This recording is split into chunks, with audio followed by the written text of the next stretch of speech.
Hi everyone, welcome to my channel. ತಮ್ಮೆಲ್ಲರಿಗೂ ನಮ್ಮ ಚಾನಲ್ಗೆ ಸ್ವಾಗತ ಕೋರುತ್ತಾ ಇವತ್ತಿನ ವಿಡಿಯೋದಲ್ಲಿ 2026-27ನೇ ಶೈಕ್ಷಣಿಕ ಸಾಲಿನ ಆದರ್ಶ ವಿದ್ಯಾಲಯದ ಕೀ ಉತ್ತರಗಳನ್ನು ತಮ್ಮೊಂದಿಗೆ ಹಂಚಿಕೊಳ್ತಾ ಇದ್ದೀನಿ. ಇಲ್ಲಿ ಮೊದಲನೇದಾಗಿ ನೋಡೋಣ ಕನ್ನಡವನ್ನು. ಹೊಟ್ಟೆಗಿಲ್ಲದವರ ಹೊಟ್ಟೆಗೆ ಹಾಕಲು ನಡೆದಾನ ಪಡೆದಾನ ಬಂದಾನ, ಕುಣಿಸುವರ ಹೊಟ್ಟಿ ತನ್ನಗಾಗಲಿ ಎಂದು ಮುಗಿಲಿಗೆ ಕೈ ಮುಗಿದು ನಿಂದಾನ. ಈ ಪದದಲ್ಲಿ ಕೈ ಮುಗಿತಿರುವುದು ಕರಡಿ. ಇಲ್ಲಿ ಬಿ ಆಪ್ಷನ್. ಶಾಲಾ ಮೈದಾನದಲ್ಲಿ ಮಕ್ಕಳು ಆಟ ಆಡುತ್ತಿದ್ದಾರೆ. ಈ ವಾಕ್ಯದಲ್ಲೂ ಕ್ರಿಯಾಪದ ಆಡುತ್ತಿದ್ದಾರೆ. D option. ನಡೆಯುತ್ತಿರುವ ಕ್ರಿಯೆಗಳನ್ನು ಸೂಚಿಸುವ ಕಾಲ ವರ್ತಮಾನ ಕಾಲ. B option. ತಿನ್ನು ಧಾತುವನ್ನು ವರ್ತಮಾನ ಕಾಲದ ಉತ್ತಮ ಪುರುಷ ಏಕವಚನ ಕ್ರಿಯಾರೂಪದಲ್ಲಿ ಬರೆದಾಗ ಇಲ್ಲಿ ನೋಡ್ಬೋದು, ನಾನು ತಿನ್ನುತ್ತೇನೆ ಅಂತ ಆಗುತ್ತದೆ. ಇನ್ನು ನೆಕ್ಸ್ಟು 5ನೇ ಪ್ರಶ್ನೆ, ರೋಗ ಯಾವುದು ಅಂದರೆ ಇಲ್ಲಿ ಸೋಂಕು. ಇನ್ನು ಕೈಲಾಸದಲ್ಲಿ ಬೃಹತ್ ಕೃಷಿ ವಸ್ತುಗಳ ನಾನು ನೋಡಿದೆ. ಈ ವಾಕ್ಯದಲ್ಲಿ ವಿಜಾತಿ ಸಂಯುಕ್ತಾಕ್ಷರ ಇಲ್ಲಿ ವಸ್ತುಗಳ. ನೀನು, ನಾನು, ಇವನು ಮತ್ತು ಅವರು ತಪ್ಪದೆ ಶಾಲೆಗೆ ಹೋಗುವ. ಈ ವಾಕ್ಯದಲ್ಲಿ ಬಹುವಚನ ಸೂಚಕ ಪದ ಯಾವುದು ಅಂದರೆ ಇಲ್ಲಿ ಅವರು ಆಗುತ್ತದೆ.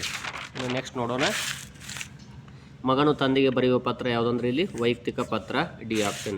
ಮಾತಿಗಿಂತ ಕೃತಿಲೇಸು ಎಂಬ ತತ್ವ ಜನರಲ್ ಬೇವೂರ್ ಅವರದು.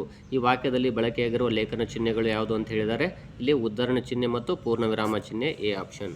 ಕಿತ್ತೂರನ್ನು ರಕ್ಷಿಸುವ ಅಚಲ ವಿಶ್ವಾಸದಿಂದ ರಾಯಣ್ಣ ಯುದ್ಧ ಮಾಡಿದನು. ಅಡಿಗೆರೆಳೆದ ಪದದ ವಿರುದ್ಧಾರ್ಥಕ ಪದ ಅಚಲ, ಇಲ್ಲಿ ಛಲ. C option.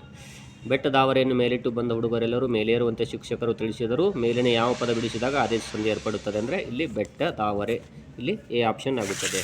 ಇನ್ನು 13ನೇ ಪ್ರಶ್ನೆ, ಗುರುಗಳ ದೆಸೆಯಿಂದ ನನ್ನ ಬಾಳು ಬೆಳಕಾಯಿತು. ದೆಸೆಯಿಂದ ಪದವು ಸೂಚಿಸುವ ವಿಭಕ್ತಿ ಯಾವುದು ಅಂದರೆ ಇಲ್ಲಿ ಪಂಚಮಿ. D option. ಗುರುತು ಹಾಗೂ ವ್ಯವಹಾರದ ಉಪಯೋಗಕ್ಕಾಗಿ ಇಟ್ಟುಕೊಂಡ ಹೆಸರುಗಳೆಲ್ಲ ಯಾವುದು ಅಂದರೆ ಇಲ್ಲಿ ಅಂಕಿತ ನಾಮ. ಕಂಪು, ಕೊಂಬೆ, ಕರಿದು, ಕಡಲು ಪದಗಳನ್ನು ಅಕಾರ್ಯವಾಗಿ ಬರೆದಾಗ ಮೊದಲು ಬರುವ ಪದ ಯಾವುದು ಅಂದರೆ ಇಲ್ಲಿ ಕಡಲು. ಸೊ ಇಲ್ಲಿ ಡಿ ಆಪ್ಷನ್. ನಾಮಪದದ ವಿಶೇಷ ಗುಣವನ್ನು ತಿಳಿಸುವ ಅಥವಾ ಸೂಚಿಸುವ ಪದವೇ ಇಲ್ಲಿ ನೋಡ್ತಾ ಹೋದಾಗ ಗುಣ ವಿಶೇಷಣ. ಇಲ್ಲಿ ಬಿ ಆಪ್ಷನ್.